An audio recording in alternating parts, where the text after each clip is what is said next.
I'm Chad Finn. This is Globe 10.0, joined by Globe Sports editor Joe Sullivan. Well, the Patriots offense lived up to its billing, at least in the second half Sunday, putting up 45 points. In the first half, they didn't take advantage of a couple of turnovers, Joe, that the defense gave them.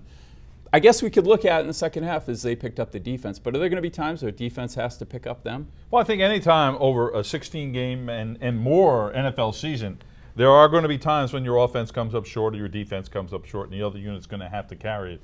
But look, the Patriots have done a lot of improvement on offense. They drafted, they moved up in the draft. They got Chandler Jones and Donta Hightower. They signed Steve Gregory. They made changes on this defense, which was, one of the worst in the NFL statistically last year. Yeah. You could still say they made plays in the red zone and points, which really is the bottom line, the true bottom line. 15th in point, 31st in yards. They weren't horrible in that, but statistically they were horribly overall. And they've tried to make improvements here, and I do think they are improved.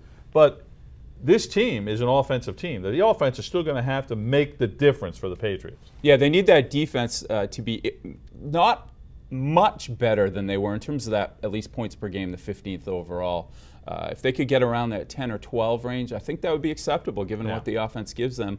One thing you have to be encouraged with about the defense, they're young. They're much, much faster than they were a couple years ago. Yeah. One thing you have to be concerned about, Patrick Chung just seems like a guy who never improves. And you're going up against Peyton Manning this week. That middle of the field is still a little bit of a question mark. Well, it's going to be a big test, there's no question. I think Steve Gregory might be the bigger problem. Did you see on Donald Jones' touchdown on Sunday? Like, he was sort of around him, and then Donald Jones was gone. Yeah, it was a little weave. And I'm not sure that Steve Gregory's wheels are what you possibly need back in the secondary there. Now, Chung, the best thing about Chung is he hasn't gotten hurt yet. Yeah. So if he can play a full season, I want to see how he does over a full season.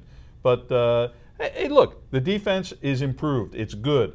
But the Patriots are still an offensive team. Yeah, with the safeties of the Patriots. If Gregory can just make the sort of usual plays and be an upgrade on Brandon Merriweather or Bucky Jones or guys we've seen in the recent past, they'll be better there. But this is a pretty good defense. I think this will get better as the year goes on.